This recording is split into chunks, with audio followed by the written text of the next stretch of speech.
Welcome to the NBA Coast to Coast podcast brought to you by thelines.com. Coming to you from the West Coast, Josh Lander, joined as always by Nate Weitzer on the East Coast. And we've got play-up props here for you guys on a Monday night. Looking to stay hot, had a really good Friday to end the week, so we're going to continue that streak with you guys tonight. Also have a couple game videos up for you on this 6-game slate, so make sure to like and subscribe to that page. Check out everything out we're bringing you each and every weekday this season and into the postseason as well. Also want you to head to thelines.com. You can check out all the great content we're putting up there about the NBA and more right now. Nate's putting the picks up there, and I know Mo's got plenty of props he's putting up consistently as well.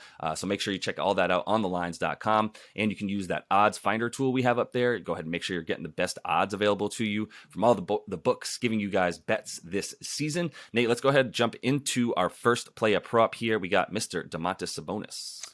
Yeah, I mean, De'Aaron Fox might not play here tonight, which I guess could move Sabonis's props, but I think, he's not. This isn't really a pick just because Fox is out, although you look at his numbers in 8 with Sacramento and no Fox, nearly 20 points per game, 14 rebounds per game, 6 assists, usage rate up from up to 23% and playing a healthy 35 minutes.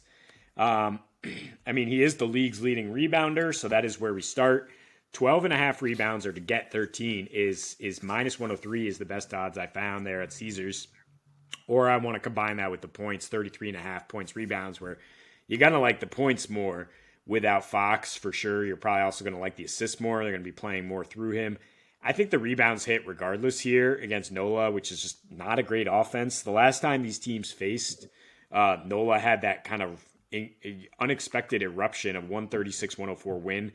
Brandon Ingram's second game back from injury, and the Kings were just rarely not competitive there. But otherwise, they should be great at home. You look at Sabonis' last 5 at home, 21, 13 boards, 6 assists, 21% usage. The Pelicans are, Joe Val's questionable.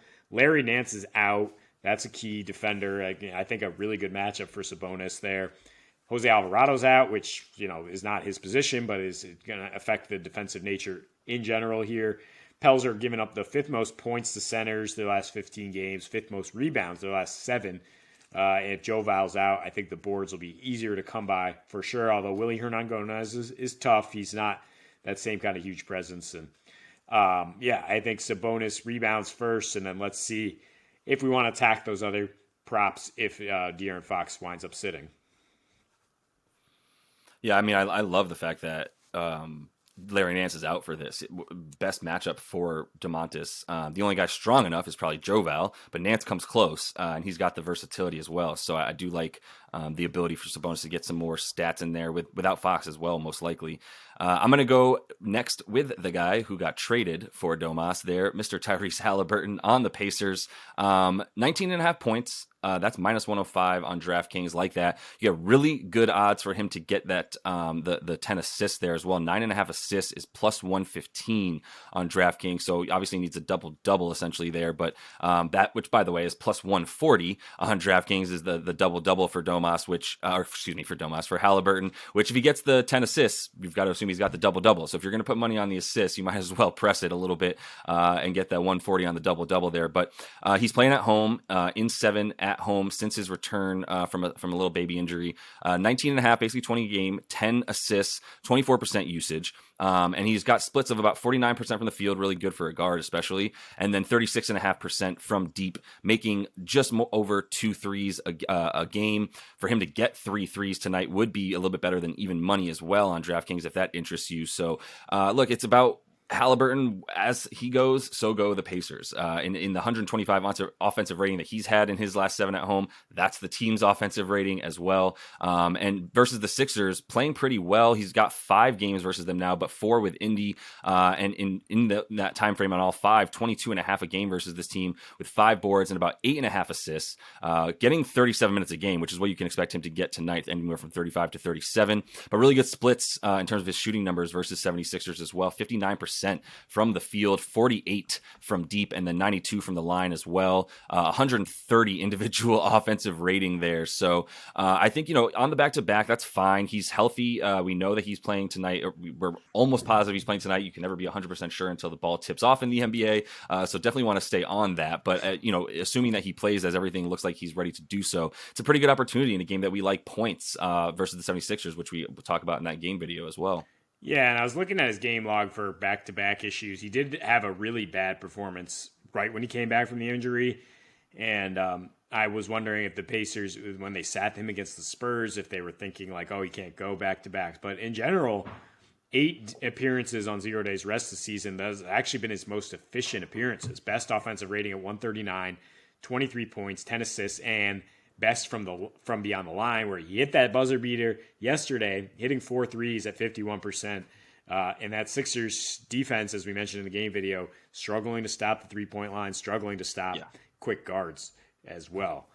Let's get into some unders here. Nuggets hosting the Raptors, and Aaron Gordon is a guy we like and respect for sure, but is a case where the Nuggets are healthy, and now they just have so many weapons. They got both MPJ and Jamal in their last 3, and that means Aaron Gordon is an afterthought on offense, and he's mostly asked to guard great players, or he's going to be guarding Pascal Siakam tonight. So in his last 3, just 10 points, 6 rebounds, about 4 assists. He has spiked with some assists lately, so maybe you're scared of the 23.5 PRA, which is what the under I'm talking here, but you get a little bit better odds for just points rebounds at under 20.5 there.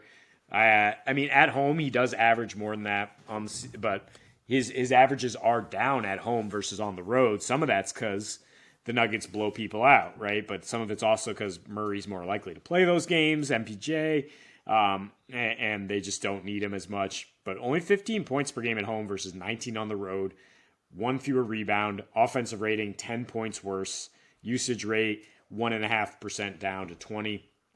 And it's a tough matchup for power forwards. It's Toronto. They have like 8 power forwards that they will throw at you. And he actually hasn't hit this in 12 straight appearances against Toronto, 10 of them with Orlando when he was, the 1 or 2 option there. Just averaging 11 a game, 6.5 rebounds, and 3 assists. So I think we can take the under here, and it could hit in a variety of ways in terms of just maybe Denver runs away with it. Maybe AG just continues to focus on the defensive end, and he just doesn't pile up stats. Yeah, I've been on this with you. He had a incredible start to the season.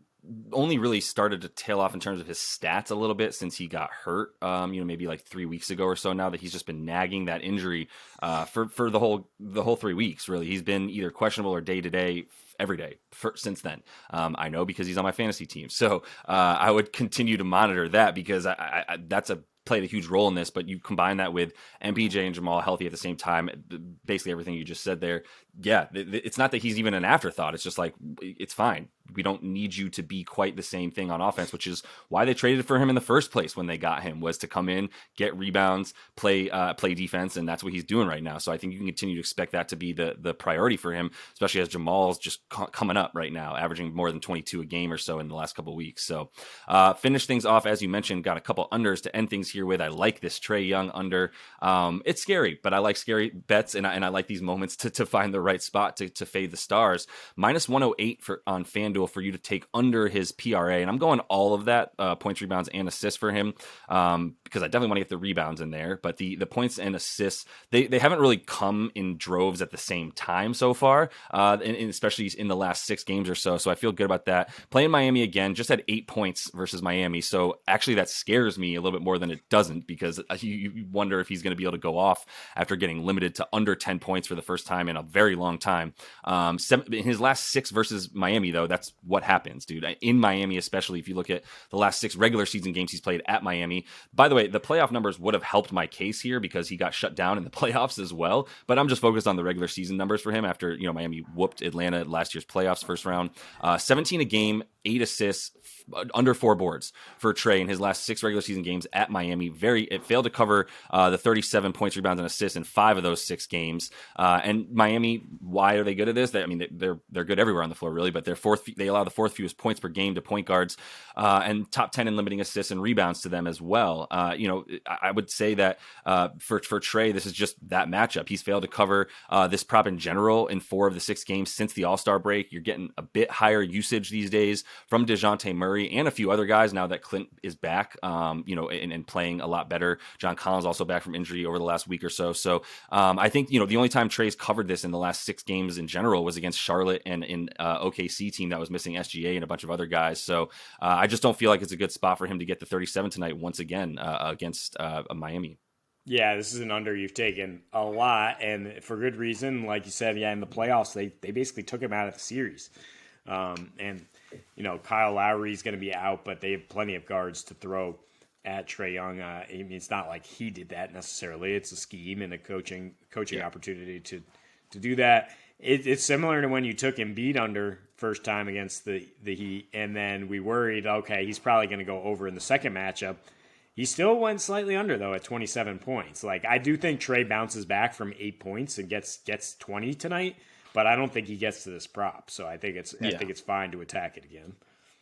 And by the way, on that second back-to-back versus the Heat, Embiid didn't play, and that's why Adebayo's over hit when we took the under on that by 1. Embiid is playing tonight and should be standing there able to play a lot better post defense and pick and roll defense than maybe we've seen in the past. So that is all the time we have for you in this one, though. Make sure to like and subscribe to that page. Continue to follow along. Looking to stay wicked hot with you guys on these player props this week.